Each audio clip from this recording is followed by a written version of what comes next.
Called the treasure base of Nigeria, lush to look at, but with a total GDP of over $21 billion. This exceeds even some countries on the African continent. Beneath the surface, the Rivers State holds over 60% of Nigeria's gas reserves and 40% of its sweet crude oil. The Nigerian economy is 90% dependent on oil. And all of that oil is found, most of that oil is found in the belly of River State. Also the gas, in fact we do have very easily the largest gas reserves, nationwide. So even if oil finishes, if you were looking for gas, then River State is the place to go. We have found a few other mineral resources in minute quantities. Let me be honest to say we haven't attempted to see how much of commercial quantities we have of these, but that is the next stage to go. River State has almost 100% now of Nigeria's gas reserves. We have petroleum, we have sand, sharp sand, clay. We have even the glass sand that could be used for ceramics and all that.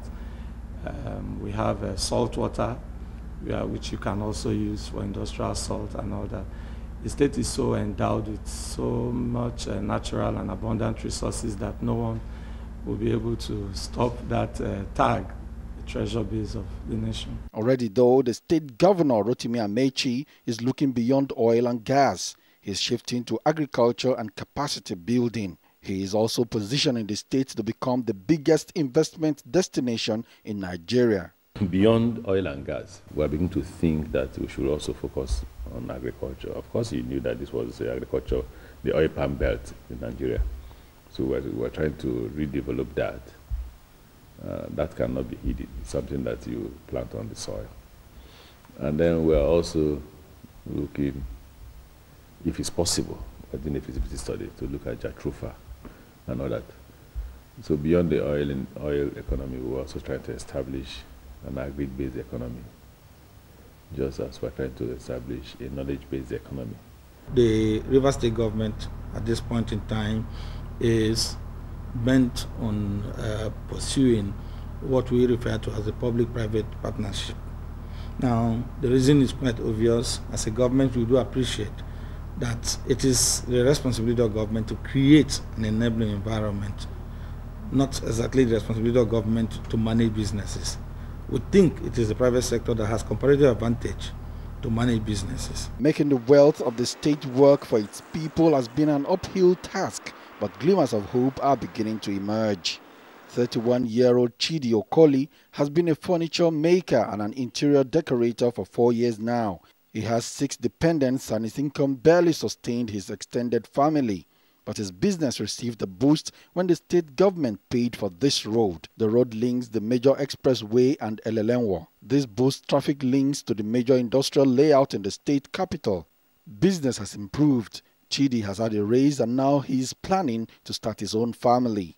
I benefited from this road done by River State government, from the oil money they are making through the state.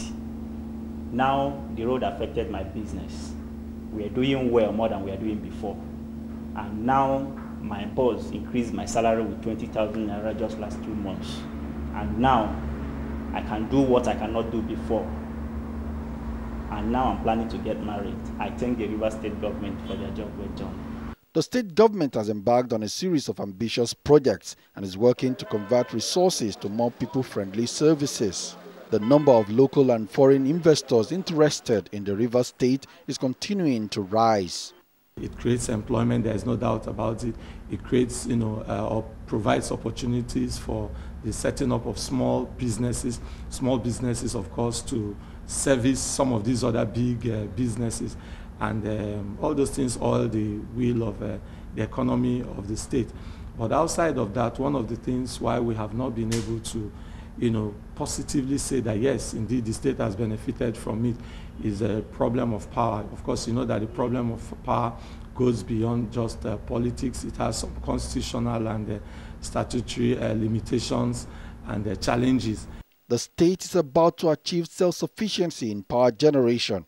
This will come with the completion of its 3-phase independent power project in Omoku, Trans-Amadi and Eleme. It's being built by SAIPEM and will generate about 400 megawatts. It's a work in progress, but the governor is positive.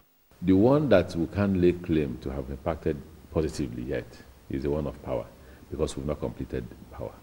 But we need to get power in as a key factor to economic development in the state. We are working vigorously to achieve that.